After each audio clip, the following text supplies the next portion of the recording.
Goer, would you feel like reading that? Sure, Jeff. Jai Baba.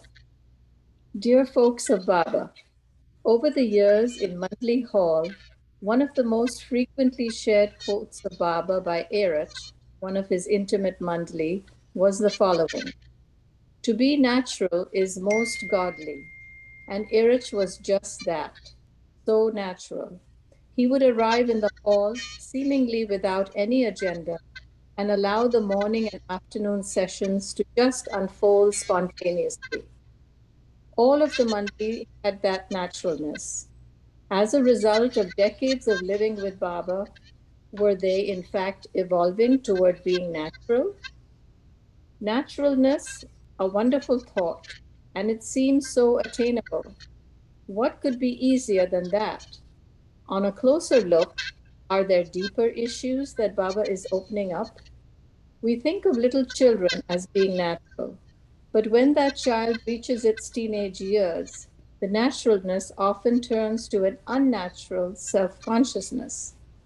At this point, has the mind begun to interfere with the spontaneous response of our heart? But what does Baba mean by being natural? Why didn't he say to be spiritual is most godly, or to be religious or helpful is most godly? What interferes with naturalness? What about selfish impulses and desires? Or mental calculations about the situation we find ourselves in? In giving in to these, are we being natural in the sense that Baba means? To what extent do attitudes, opinions, and beliefs interfere with naturalness? How does spontaneity figure into this? What part does love play in being natural? Is being natural really being loving? When love comes into play in an activity or type of work that we are completely absorbed in, doesn't naturalness come quite effortlessly?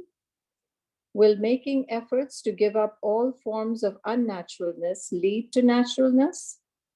Is giving in to our desires, wants, and negative emotions ultimately natural? Is there a line between desire natural and heart natural? What part do awareness and intuition in each situation play in being natural? Victor Hugo, the French novelist, once said, "Virtue, as it is the case, as it the case of vice, is a calculated action, but love is not calculated. It wells up in the heart and expresses itself spontaneously." In his love, with help from dear friends, Jeff.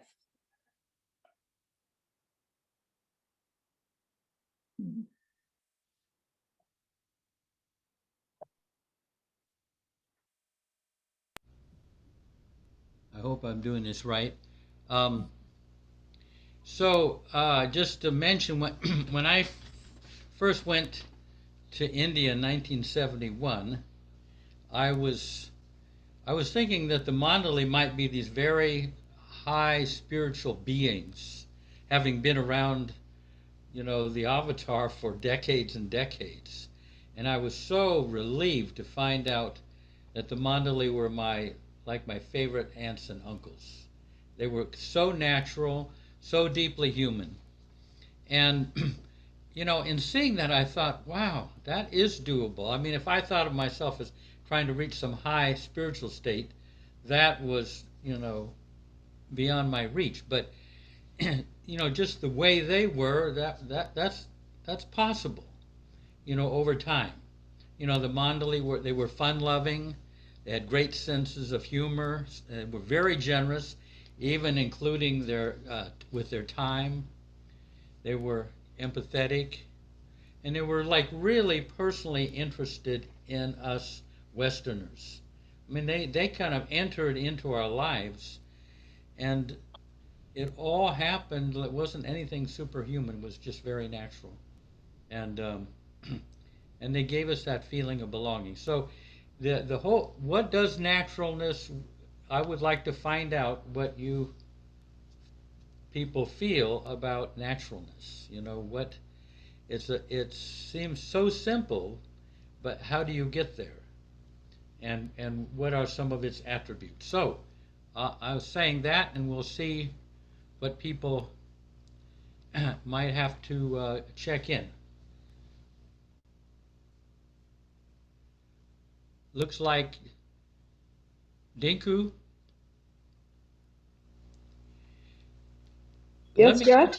let me ask you one thing. Am I getting are you getting that humming that you usually get from me? No, not today. Oh, good. Sounds good. Tony says he can hear it or not. Definitely can hear it. It's not as loud as last week, but it's Oh, a steady. Yeah, I can hear it just a tiny bit. I got it up on There's actually a noise that sounds like Alvin and the Chipmunks in the background. Right, me three.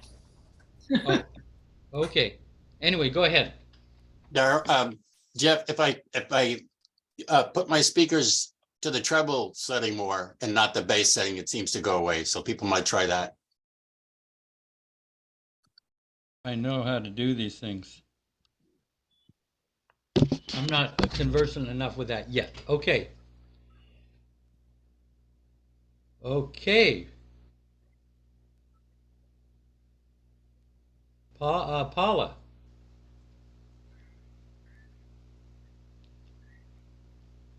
You're on mute, Paula. We can't hear you yet. Okay. There you are. Should I speak now, or was there someone else that was You going? go ahead. Yeah. Oh, okay. Well, for me, naturalness has a lot to do with being authentic. And being authentic, and not being afraid to be oneself, and also well, that as far as being an expression of oneself, I think that is very important to me, that I not kind of try to be a certain way that I'm not, or that I be as present with people as possible. Yeah. And be a deep listener when I'm with people. And but authenticity is very, very important to me. So I don't know if anyone else feels that those Yeah. things go together, but that's what comes up for me, the word Yeah. authenticity. Well said, and I like that, just being in the present and Yeah. focus on others. Things happen very naturally, often from there. Mhm. Anyone else want to venture out on naturalness? The things that get in obstacles to being natural? How to become more natural? Are there ways? I mean, it's an incredible quote, to be natural is most godly. I mean,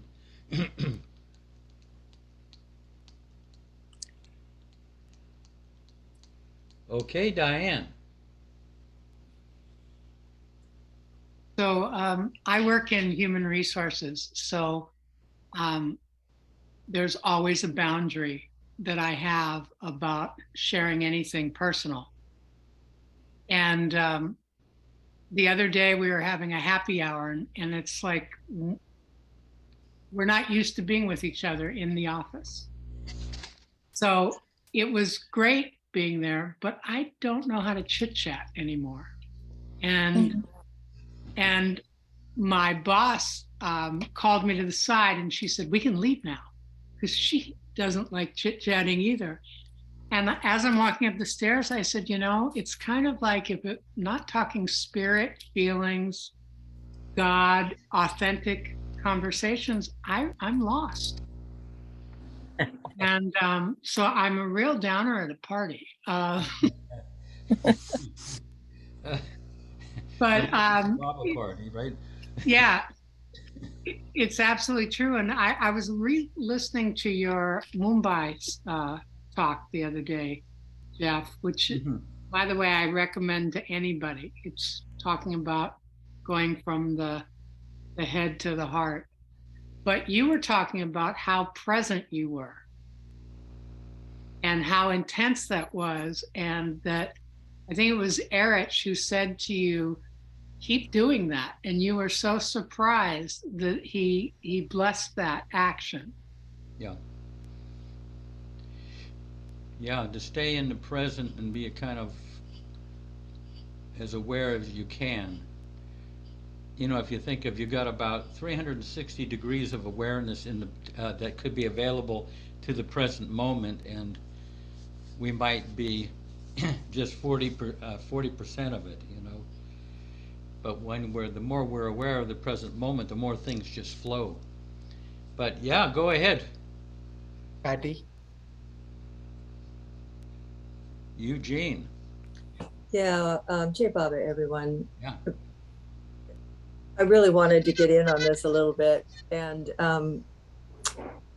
I can concur with you, Jeff, about your feelings of visiting the Mandali. And I'm even going to say a little step further about that is Baba as God was one of the most natural beings to witness on film, or, you know, I wasn't in his presence, but to see his movement, to see his gestures, to see his inquiries and communication with everybody was so aware and so in the moment beyond my comprehension, really. I was drawn to it. And then in the presence of the Mandali, yes, 100%.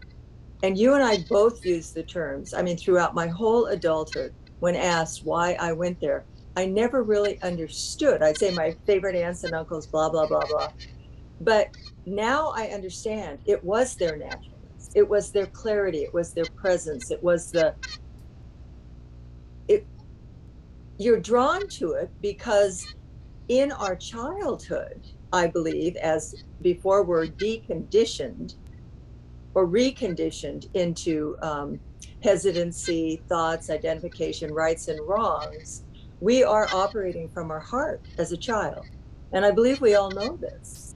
And then we go through whatever the awkward years are, we get starting to have friends, we're told this is right and that is wrong. But to me, naturalness has no right or wrong.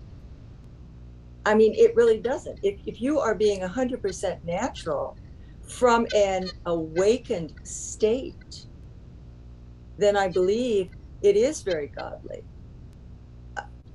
And we've witnessed in our lifetime through videos or through being with the Mandali, seeing such incredible naturalists, so much that they would be at our level 100% in a crisis that was so gross in the gross plane level.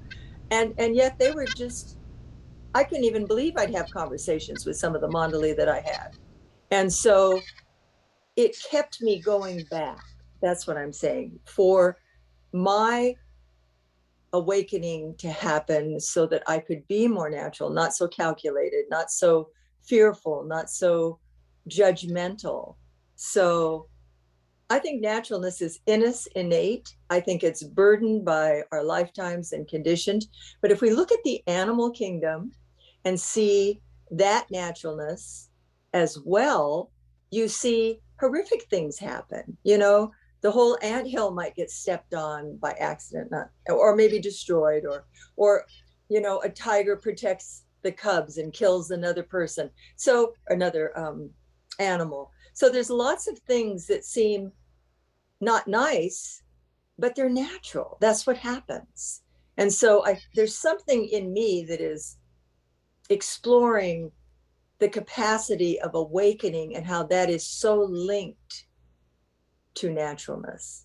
That's all I'll say right now. But thank you for listening, everyone. Beautifully, beautifully said, Patty. You really touched Yeah. on so much. Yeah, I did. I actually wrote a couple notes because it made me think about this and why, you know. So I really enjoyed the email and the prompts. So that was really very nice. Thank you so much, everyone. Jai Baba. Thank you.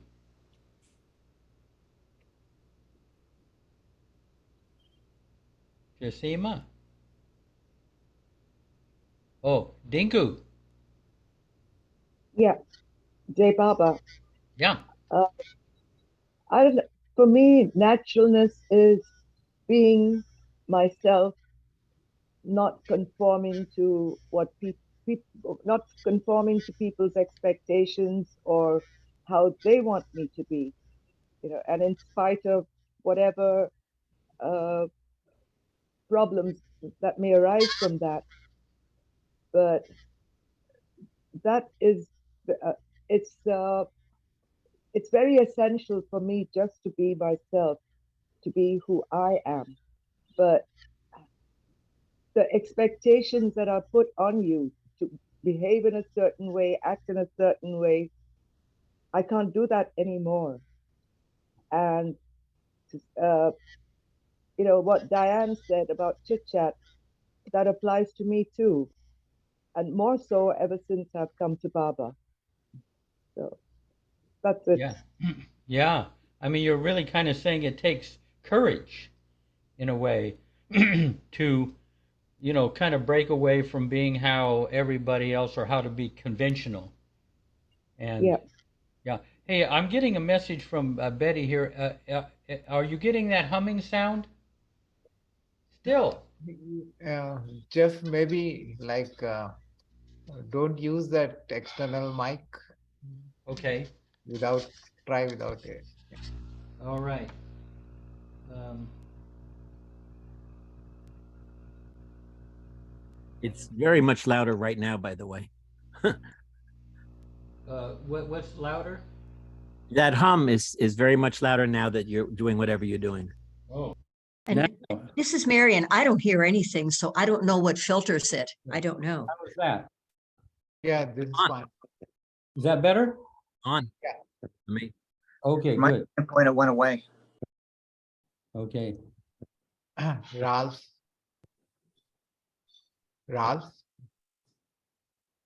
Jay Baba. Well, this being natural. I don't know why, but I happen to think of an incident. Probably 40 years ago.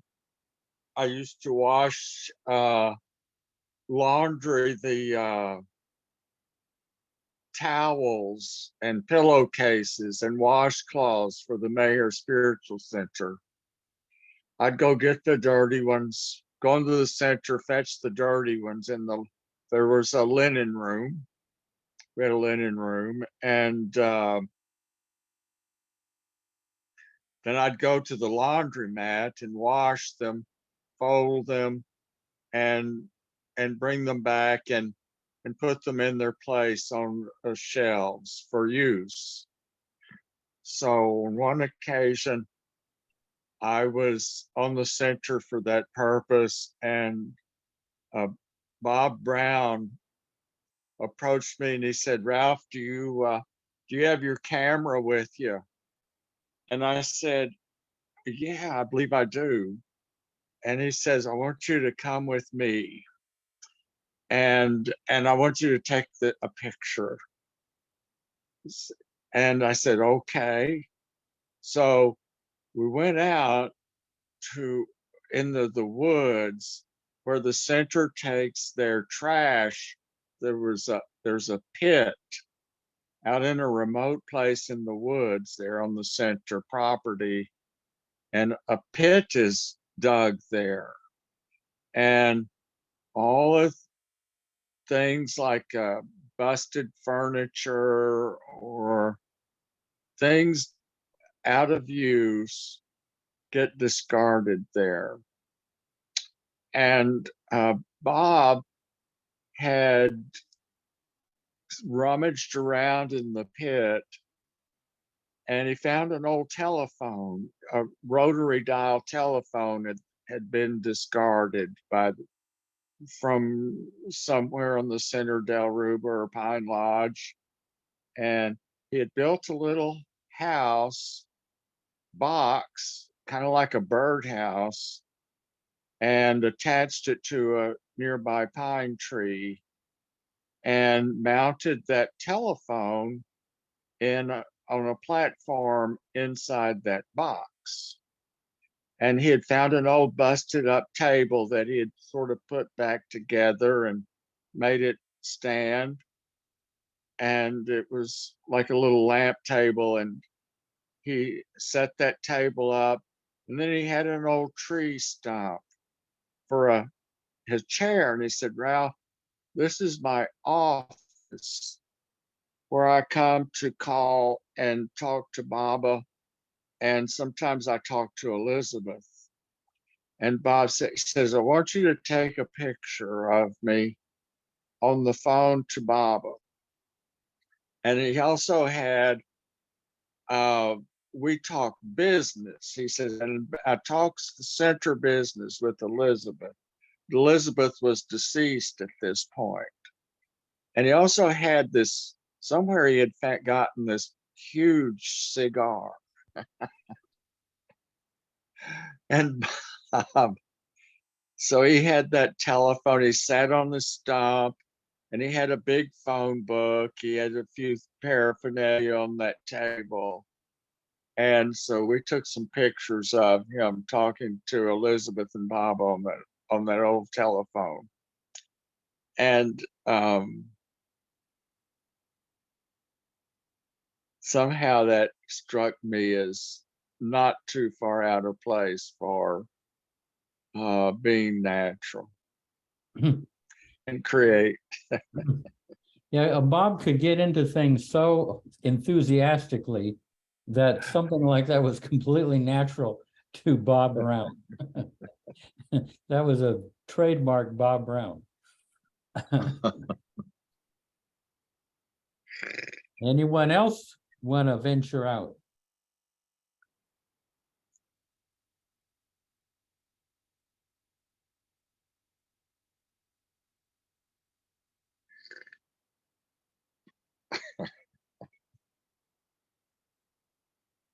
Tony, good. Tony usually has some good things to say. I'm not sure I have anything good today, but I made some note. I'm not feeling this, and I guess, I mean, I love when Eruch spoke about being most natural.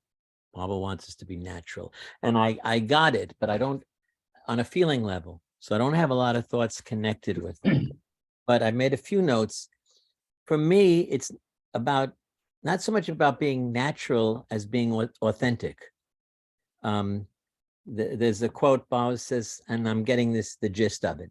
When your life presents a true picture of your innermost being, a touch from the master is enough to initiate one into eternal being. It's something like that. But the idea of when your life presents a true picture of your innermost being, of your inner being. Also, making a point of being in touch with your innermost being by frequently checking in with that place. I mean, to kind of truing oneself. For me, in NLP, they call it being congruent, which means like the inside matches the outside. On the other hand, on a feeling level, I just think of it mainly as being yourself, not putting on, not trying to be something else, not wishing you were something else, just simply being who you are with total, as much as possible in the moment, total acceptance, self-acceptance. And, you know, I think that's the only way it could be natural. If you it's like what Baba says, to try to be humble is humbug. I think to try to be natural is also humbug. I think you just have to be natural. Yeah. That's it. Yeah, unless you know, I guess you can eliminate certain obvious forms of unnaturalness and kind of back into naturalness, so to speak. I don't think, I was thinking lust, anger, and greed. I mean, when you've got intense ego energies going on, yeah, well, you're not being natural, you're being twisted, but we all have that too. So the idea is to get more in tune, I would think. Jai Baba. Patty? Yeah, Tony, thank you. You reminded me of something that I was thinking about in terms of the Mandali and that Baba's naturalness and the Mandali's naturalness. And I forgot to express this, was they were honed to their naturalness, I believe. I think their times with Baba in the early years and the things that came up in them through their personalities, through their egos, through their desires, what have you, were honed to a point that they could be more natural and more in their heart space and more aligned with their heart. I mean, there's something in that too that I think that is true with them, that when we say we want to be authentic and we want to be natural, we're up here saying that, but the spontaneity of who we are has to be honed enough to not hurt somebody, you know, because Baba didn't want you to be so natural that you would hurt somebody. So I think this is a real deep conversation, and there's a lot of lines there that I think that we as aspirants and as desiring conversations of the heart and not, you know, chit chat, so to speak, but they chit chatted with us when we needed chit chat, but it came from their heart. Yeah. Yeah. Okay. I just wanted to say that. Okay. Jai Baba. Yeah. Good. Yeah. Excellent. You know, one of the things I wrote down there, and I find this to be true, that when people are into what they're doing, whether it's into gardening or singing or painting or being with their grandchildren, they're just naturally natural, so to speak. You know, so very often one of the things that opens up naturalness is to do, you know, to go with what you have an intrinsic love of, and that you're kind of almost automatically made natural. Marian? Marian? Marian, What do you say, David? I don't know what he said. no, Marian. Oh, I'm Marian. Yeah. Thank you. This has so much in it. So I'm trying to focus now. And I agree with very much what you said, Jeff, about where there's creative open channels. When I'm playing my harmonica, or I'm singing Baba's name to Ode to Joy walking down the street, or I'm hugging a tree in the park, or anything, or I'm drawing a little cartoon or something. I'm just being who I am. However, now there's a big however here, because even Baba said, even a six-plane master has a lower self. So I always keep that in mind. And in all of my training and learning and transformation work for decades and decades, is if I don't look into what my lower self is saying, I'm going to be burying it in my body and getting sick from it, or I'm going to be dumping it on somebody else. And I know the difference. So I'm very grateful for that. So what I do is I do my dumping at home first. I look at Baba's picture. So I'm talking about me personally and not what anyone else should do. I'm not ever going to do that. This is me sharing. And that is, I have Baba's picture there on my bedside table.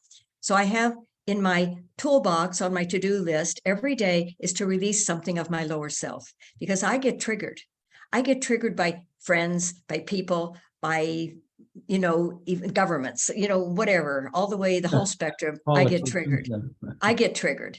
And so I know before I can make I'm not in choice when I'm triggered. I'm in an either or reactive state, and that is not choice. Choice has about 50 choices. But when I'm in that either or, that is not choice. It's emotional reactive state. And that it is never in truth, in my truth. It is a truth within me to bring out. So I am committed to looking at all aspects of myself. And I can tell when I'm connected to my body energy, what am I feeling in my body? Because it starts in the mind, then it goes into the subtle body of energy. How's my body doing? How am I feeling? What does my body look like? And then it comes out in the physical area. So I've got to look at all of those areas. So I have in my toolbox every day to get out some lower self, because I can hear that little ping when I'm judging somebody, or I'm angry at somebody, or somebody didn't show up according to my expectations, because I got expectations. Then I know I have to look at Baba's picture and I have to say, look, so-and-so is triggering this in me. I know conceptually nobody's causing it. So that is something I treasure, that I know the territory I'm in. You know, there's that saying that wherever you're going, you need a map. It's good to have a map of the territory, but the map's not the territory. But I've got my map of transformation from the time I left the Godhead until going through being human all those millions of lifetimes and being in this one now. So I came across the other day, I'm letting go of a lot of my professional files. And so I was throwing things away, and I come back from a newsletter from one of my training groups from November 1999, and I'm reading it, and it's such a treasure. I'm giving it to my daughter and my son, because it's a conversation between one's observer self. So when I activate my observer and I stand back and look at what I'm feeling, what I'm doing, how I'm acting, that is spirit.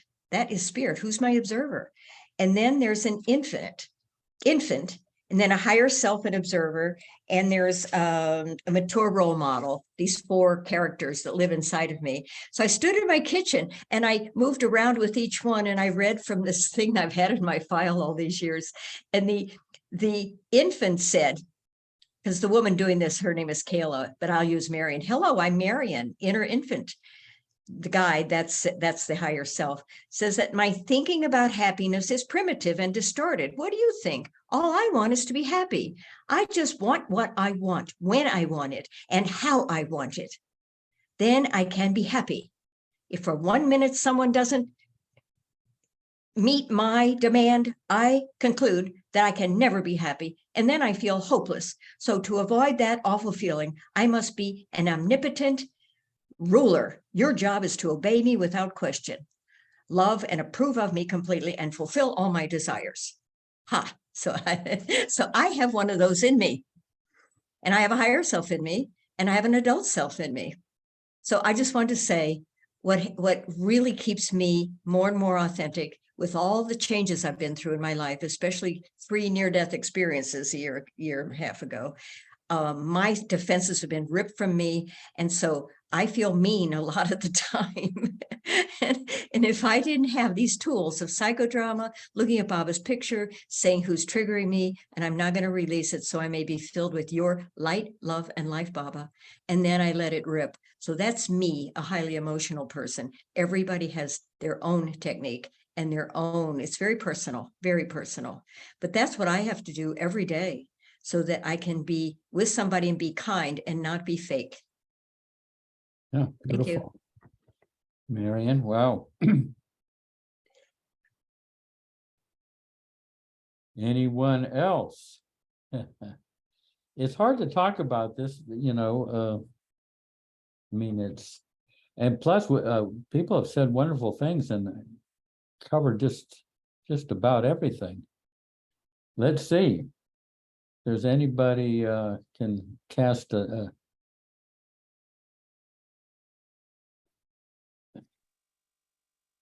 Marion, I think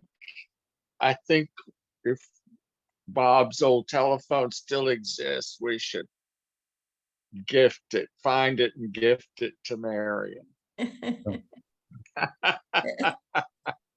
So she'll have something physical to a tool to talk to her herself.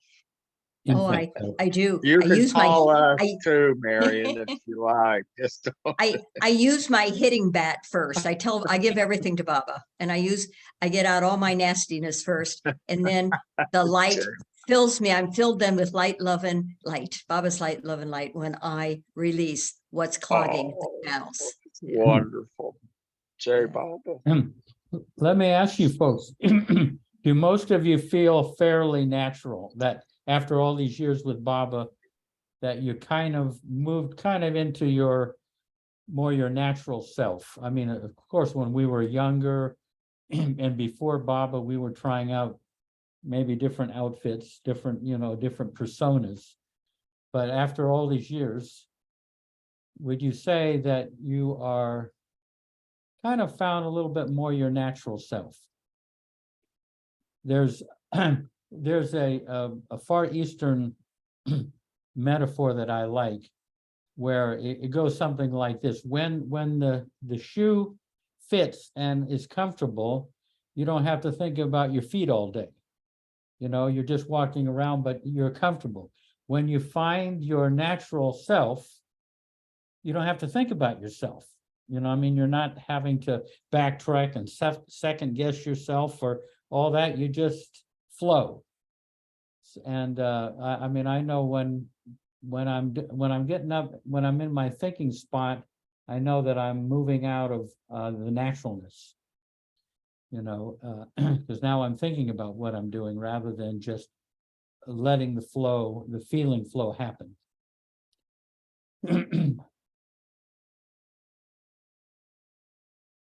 Hey, well, we might be able to end this early tonight.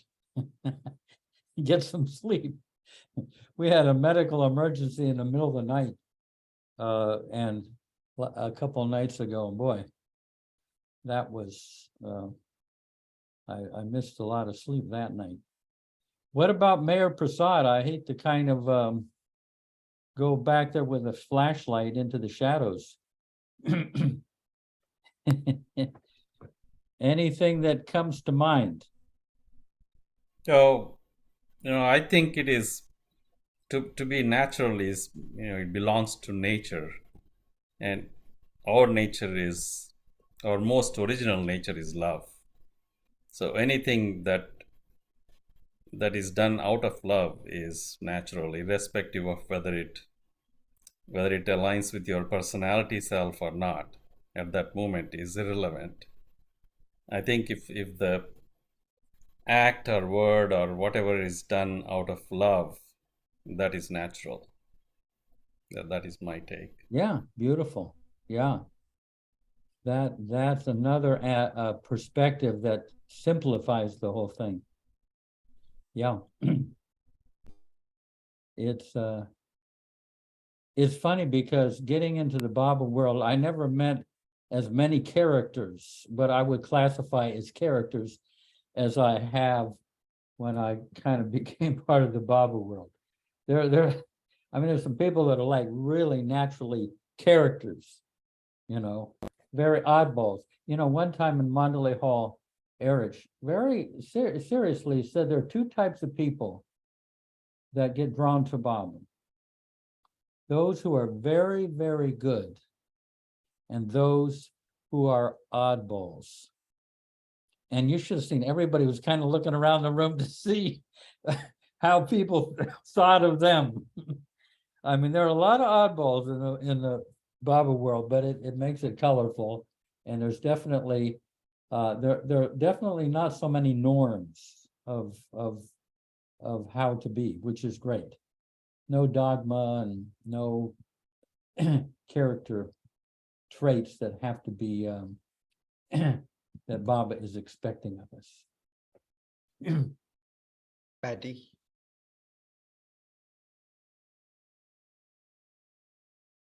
Patty.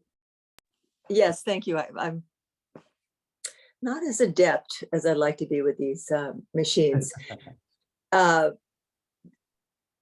The other piece with that about oddballs or odd characters, I agree with you 100% that everyone, I mean, even the Mandali had such extreme characterizations.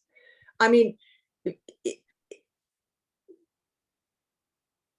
it was hard to actually understand. I have a different perspective now. The lens is much wider and much greater for me to see and feel and understand what happened. But all of the characters that we met as the Mandali and their naturalness was based in love, always on the divinity of Baba, always on love itself. But if anything said, welcome to my world, that was that. I mean, it was their diversity and their single focus, I don't know, that's not a word. They were able to focus on Baba inwardly, even though whatever characterization was going on the outside, they were steadfast. I mean, that was real clear. So I agree, there's an incredible amount of characterization, and it requires what would love do in all instances. I mean, you know, when you asked, am I more natural now? I don't know. When I'm in, I thought I was more natural when I first heard about Baba. But I think that the infatuation and the love he was just breaking me open so much that I didn't even know what was going on. Now, I am Patty. I understand that the personality is very intact, and not that there's a measuring stick there, but you know, I see the gifts. I've always known the gifts that this particular soul brought into the planet and how the work happened. And I think the majority of my life, I've been authentic. I haven't hidden much. I've worked for myself. I haven't gone into a system. I have a very wide community. But also at the same point, I do know that there is always guarding going on somewhere, from the conditions, and but it's working on me, and that's great. I'm very pleased by that, actually. Yeah. Beautiful. When you think about it, you've got Alaba way over on this side, who is like really unique. I mean, I never met an adult man like him, especially when he came here to the States, and when he would, be up on the stage or around town. I'm thinking, there is no, I have not seen a male adult like this guy ever. There's nobody. But then you got Padre, well, mister, what are you going, I mean, he was a very unique. I mean, there was no one, but they all kind of, Baba left him in the rough, because I used to think, if Baba just gave Alaba just a few kind of lessons in manners, and how to, to greet people, how to speak to them and everything, he would have done it to the letter. He would have been so smooth and suave, Baba could have, all that Baba had to do is give it to him. I'm thinking, he didn't do it. Baba just left him the way he was. He was so himself, so unique. And the same, with Mandali, they were, there was a guy working Boxwalla. Boy, was he a character, I mean, some really, anyway. Tony. Yes. Suddenly I was, all of this reminded me, I was reminded of the late, great Brother Juniper, Francis of Assisi's disciple. And I found the quote, oops, there it is. Baba's talking to Francis Brabazon. He says, do you know how St. Francis loved Jesus and became one with him? He loved him as Jesus ought to be loved. But in Francis's group, there was one who was a glutton. Juniper loved Francis most, though he did not sit in meditation or think of anything. He gave more trouble to Francis than anyone, yet he loved Francis dearly. When we love from the bottom of our hearts, we give all our good and bad, even our troubles. The lover gives everything and demands nothing. I give everything and demand nothing. Love me like that, and Baba is your slave. Even if you can't do that, don't worry. As long as you are mine, you need not worry. You are mine, and that is why I have drawn you such long distances. I love you. So I went in my early days with Baba. I went and looked up. Francis mentions this book. He's not fond of certain parts of it, but The Little Flowers of St. Francis, which was the first thing written about Francis after his passing. And I looked up Brother Juniper, and I won't read the whole thing, but just the heading of the first chapter about Brother Juniper. How Brother Juniper cut off a pig's foot just to give it to a sick man. It sounds like he was the Alaba of St. Francis, but he was clearly being natural and pleased Francis and pleased Baba. So that was a great quote, Tony. Maybe at the very end, if you could read that again. That was Yep. excellent. Yeah. Let's see if there, like, anyone have anything else? I think we've covered the topic pretty well. Could we hear from, go ahead, would you mind? Is there anything on your end? I really don't have a clue about this. I'm curious, do you? Well, I thought about it when after receiving Jeff's letter, and I've been thinking about it. But as Mayor Prasad just said, it's when you operate from the heart, you're being natural. There's no other way to put it. Anything you do from the heart, you're being most natural.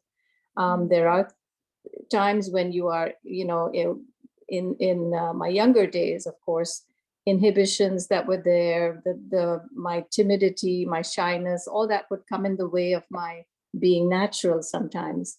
But as the years have gone by and I'm more come into myself and of course, inwardly been more and more and more into Baba, I'm more myself. And so whatever I do spontaneously, naturally, I know that I'm being natural because it comes from the heart. So that's all I know. Yeah. It's lovely to hear everybody's share, but to me, being natural is just to be spontaneous and to act out of love.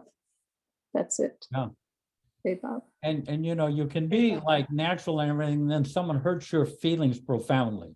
Mhm. And then it's like hard to be natural around that person. Mhm. You know what I mean? I mean, it takes a lot of work. Been there, done that. Yes. Yeah. That's the big challenge. It is a big especially- challenge. Yeah. And Yes. because sometimes you can't just they don't want to work on this issue. So you've got this hurt, and you're having to somehow be natural in the midst of that. And Yeah. sometimes in that case, I have to focus on Bob. I can be natural with Baba even if my heart is hurt. So, you live from Baba even though you don't quite know, you have to kind of tiptoe a little bit around that person. Yeah. Okay. Gail.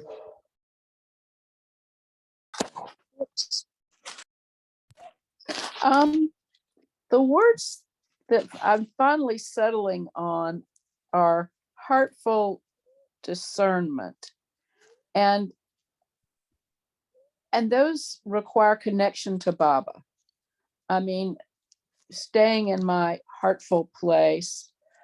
And discernment is what would Baba have me do? And I have to, that's not an intellectual endeavor.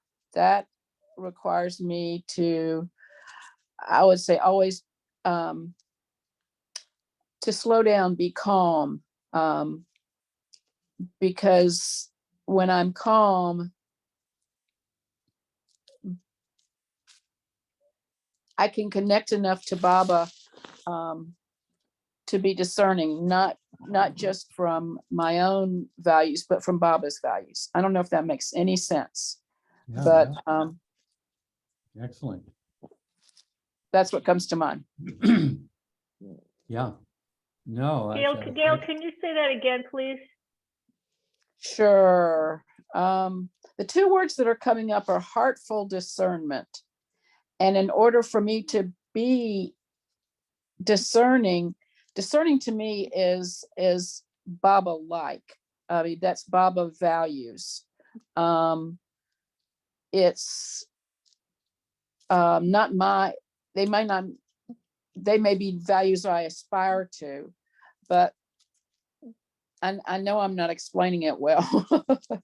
But it requires a connection to Baba. And when that's happening, I'm natural because I'm connected to Baba, and it's not thinking, it's discerning what Baba would have me do. as opposed to figuring things out. That's the opposite. Like figuring it out or is the opposite of what it is. The heartful discernment is what would Baba have me do. So what if you say, okay, Baba wants me to do something, but I can't do it. I don't want to do it. I'm upset. I'm pissed off. So do I put that aside and do what Baba wants? What's more natural? To go into being pissed off and just go away for a while? Or Baba really wants me to have harmony with everyone. So I'm going to make myself go into this situation and be as loving as I can. Is that natural? What's the most natural thing to do? I agreed with Mayher that love is the most natural thing. But then what if I don't feel love, but I know Baba wants me to love? Then what? Ask Baba. I mean, there's not different situations call for different things. Plus, sometimes we're just whacked out. I'm not at my best when people are talking about the lower self or whatever. So the lower self it's for real. But I think it's, and I don't know. I don't think I don't know the answer. That's a Baba question. Well, that's really a question I come up with because there's a part of me, of course, that asks Baba. Baba says something, and I want to do it, but I know in my heart I don't feel it, and I want to feel it, but I don't feel it. So I give it to Baba, and then what? Then I just don't do anything. I don't go either way because I really don't. I don't have it in me to reach out, but I want to please Baba. So I'm in the middle ground there, Yeah, that is a place in us. Yeah, it is. I remember. I don't know if this is. I remember Eruch on a number of occasions said, "Well, if I had my way, I would just like to be in my room." In the silence, thinking about Baba. That's what I want to do. But I know Baba wants me here, sharing these stories with Baba. So here I am. So what I mean is he was able to, even though, like I say, he would rather just be kind of quiet and untroubled by things, but he would come out there and share with us. He would call it, it's a great line, we call it the oppression of love. The oppression of love. Sometimes that's the card that's dealt to you. It's. Yes, I want to comment on that because this is a pithy statement. It's not meant to answer all your questions, Marta, because I think your questions are powerful, and powerful questions bring powerful answers if you keep questioning. And that is the saying that because love is not an emotion, it's a power. It's part of the triad nature of the divine. And the highest form of love is right action. When it's really clear that you're making a choice, even if you don't want to do it, but if it's a right action. But if you're doing it and it's not a right action, only you know that. Only you know that through your self-exploration. But I always think of that because I've done some things that were right action, visiting with some neighbors I didn't really want to go in to see, but I knew it was a right action and I did it and I stayed centered. So keep asking your questions, Marta. That's good. That's a very good point, Marion. Thank you. Right action. I didn't even think of those words. Thank you. Yeah, not based on being the goody-goody, but right action based from self-exploration and then making a choice. Yes.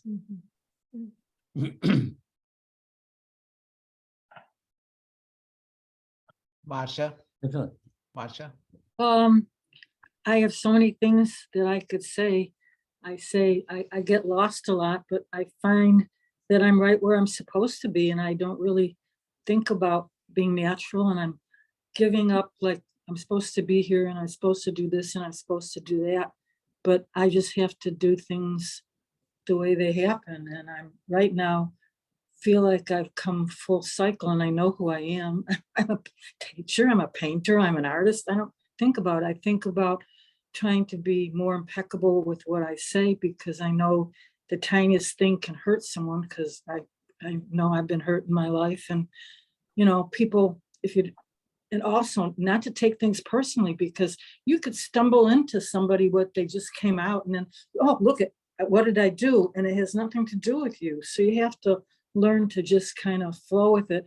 And if something you come across bothers you, yeah, I go Baba, Baba, Baba, Baba, and I try to do all these things and I just let it go. But yeah, it's hard. You forgive people, but you do have that little thing where, like you said, Jeff, that, you know, something that he did something and you still think about it. But I feel like I'm just very fortunate to be right where I'm at right now. And I think it took my whole life from already knowing when I was born where I was, and then forgetting like Baba's little chickens. And now I feel like I'm home, you know, but I'm trying not to be hard on myself if I don't make arty, or if I don't do this, or if I get lost a lot, and I'm not mad about getting lost.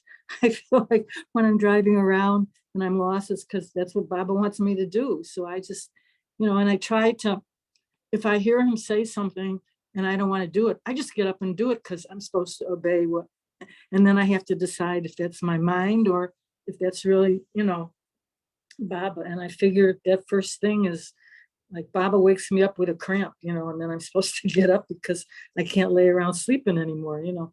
Anyway, I could go on and on, so I'm going to stop. Yeah. Okay. No, that's good. Hey, well, shall we, I mean, unless someone else feels like weighing in on something. We haven't heard from Bob Yeager. I mean, I hate to put you on the spot. I mean, like Well, one of the things for me that most gets in the way of being natural is worry. Because all that does is it's just the mind getting on the way, and it suppresses any chance of being natural. It's just, you know, worrying about this or that. Oh, how is this being taken? Well, what was the effect of that? Oh, blah, blah, blah. You know, it's then you get stuck in that place that Martha was talking about, you know, where you can't do anything because anything that I find myself so much in my head that everything seems wrong because nothing seems right. So it's like, oh, all right. I'll just sit here. I won't even get up, you know, I'll just. I'm just gonna go out to Taco Bell and have a. Yeah, something. You know, I'm going to say one more thing. I try to make before I left home, I was walking around because I said, oh, I'm going to be leaving here. And the lake by my house was so frozen. And I said, that's what our mind should be like, a frozen lake, you know, because that's the troublemaker is your mind, but you need it, right? So I have a really good example here. My dog is like an angel, and she's such a good animal just to have that love, you know, and I just feel like if I could love everybody like I love my dog, you know, but she loves everyone unconditionally. This dog is like, you know, I gotta actually kind of stop people from, I mean, I have to protect her because everybody wants to touch her and hug her, you know, and it's like, okay, I just got really lucky. So you get what, you know, it's like, who knows? We're all here. And like, I'm in this room now, and I moved my room from where I live in Vernon Hills to here. And I realized, wow, I have everything just where it has to be. It's just like, and I said, wow, I didn't realize I was so constructed. You know, this has to be here so I can reach it, and this and that. And then I look out the window and it's so beautiful. I'm saying, wow, what a gift, you know? So Baba says, just be happy and enjoy it and let go all that garbage. You know? Give the garbage to Baba. He said he wants it. So, you know, I try not to be like, you know, I get down on my knees every day and I look at my mind and I say, oh, look at what's this and what's that? And I'm giving it to you, Baba. Thank you. And I make a bubble around myself, and I resend things back to people that I got from them that I don't want, and I bless them. And then I also take back what I gave out that I shouldn't have given out. And that's all you can do. And you can't, I know when I go to bed at night, I have no trouble sleeping. I sleep like a log. And if I don't make it up for Artie, well, I'll jump in when I can. And to me, being natural is just living and trying, like, not to hurt anybody, and to, just enjoy the beautiful nature that's around us, and just being here with all you, it's like, what more can you ask for? And it's hard to detach because a lot of people are sick now. So I do prayers for those people, and, and try not to run over trees in the woods when I'm driving. Yeah. I caught her today, So, going the wrong way. Hey, so by the way, Marcia, I just wanted to ask Marcia, what kind of dog do you have? She's her mom is a Chihuahua, and her dad was Silky Terrier, Pekingese, and Pomeranian, and she's 10 pounds, but she's every bit a full person in a dog body. She's not a dog. She's like an angel. She's just so good. Yeah. Just a sweetheart. She makes so many people happy that, she's a service dog, and she's also an emotional support dog. So it's really hard for me when I go in a grocery store or in real public places, nobody touches her. She just runs after to keep up with me. But when I'm at the center, it's like everybody wants to pet her. And it's hard for me to say no, because I'd want to touch her too, So it's kind of, I think that's what my job is now, is to take this dog around, and she makes everybody happy. Am I right, Jeff? Doesn't she make everybody happy? Yeah. And you too have real good buddies, the two of you. I'm lucky, and God gave me a you're gift. in the presence of a give and take of love all day. Yeah. She exudes love. That's not the right word, but she's like an angel in a dog. She's an angel dog. As if everybody had a spirit dog, I got a spirit animal. I just got I always loved animals, and I love nature, and so. Yeah. Well, let's, Tony, if whatever you have to weigh in, and then if you could end with that quote again. You bet. I was just going to say, what's the thing that's been helping me a lot lately in I don't know if I would say being natural, but just being functional, which is a step towards natural, I'm sure. Baba said, I want inaction in the midst of intense activity. And Bauji took another quote of Baba's that don't do anything while doing everything. Don't do anything while doing everything. Don't do everything. All right. So, but how do you do that? And then I remembered one time Ken Moore saying, this is when he was sick, I actually said, you must always remember that Mayor Baba said, you must become a witness to the pranks of the mind. You must become a witness to the pranks of Maya. And in the discourses, Baba talks about, I think it's on meditation, being the witness to what's going on in your actions, with your mind and everything else. And I've mentioned this book already, and this fellow clearly has a Baba connection, The Untethered Soul by Michael Singer. And he just lays it out so simply that I'm finding it really helpful because when you're the witness, you're not identifying with that whole ego thing that has all these thoughts and all of these conditions and all of these provisos. And so that has to be a big step towards being natural. I'm sure of it. Anyway, I can go to the quote. Well, wait, I just wanted to tag on to what you said there. Dan Ladinsky was walking with Eruch one time there at Mirzad, and Eruch said, there has been no Eruch for years. Through Baba's grace, I have become the perfect witness. Yeah. Through his grace, I've become. He's watching Baba as Eruch from the gallery, so to speak, from a balcony. you know, that's no longer me. That's Baba as Eruch, and he was witnessing that. You know, this isn't quite related to what we're talking about, but but what you touched on there kind of reminded me. This was told me a few days ago. There was a guy. Oh, geez. Let's see. I'm blanking out. Anyway, he works. Craig Ruff. He's worked at the trust for many, many years, and you know, with Kitty. I mean, with Eruch and Mani and all of them.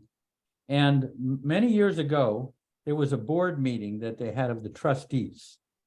And I think he may have had a project or something to bring to the meeting. And he kind of went on and described it and everything. And he got no response. No one even said good or bad. It was just this kind of silence. And afterwards, he saw Eruch and he said, Eruch, I felt so humiliated. I mean, no one even responded. I put time into this and no one responded at all. I was just humiliated. And Eruch said, how can you be humiliated when you don't even exist? Whoa, that's taking it to another level. How can you be humiliated when you don't even exist? Oh my God, that's like post-arti. I mean, that's like, whoo. I had never heard that, but that's something to ponder.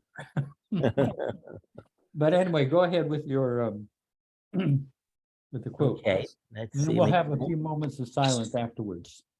Okay. It's from Mayor Baba on Love. This is where I found it online. And I know it was Baba talking to Francis Brabazon. Do you know how St. Francis of Assisi loved Jesus and became one with him? He loved him as Jesus ought to be loved. But in Francis's group, there was one who was a glutton. Juniper loved Francis most, though he did not sit in meditation or think of anything. He gave more trouble to Francis than anyone. Yet he loved Francis dearly. When we love from the bottom of our hearts, we give all our good and bad, even our troubles. The lover gives everything and demands nothing. I give everything and demand nothing. Love me like that, and Baba is your slave. Even if you can't do that, don't worry. As long as you are mine, you need not worry.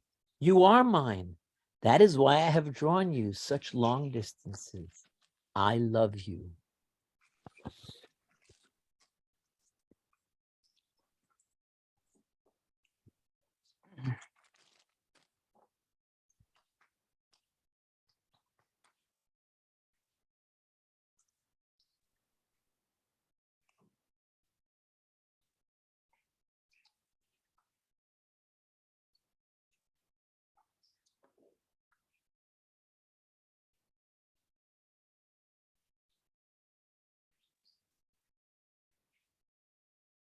Yay, Baba. Hey, thank you. That was nice to hear all of that. You know what I'm thinking, Jay Seema, if you can stop the recording, I wanted to just touch on just briefly whether we should do effort and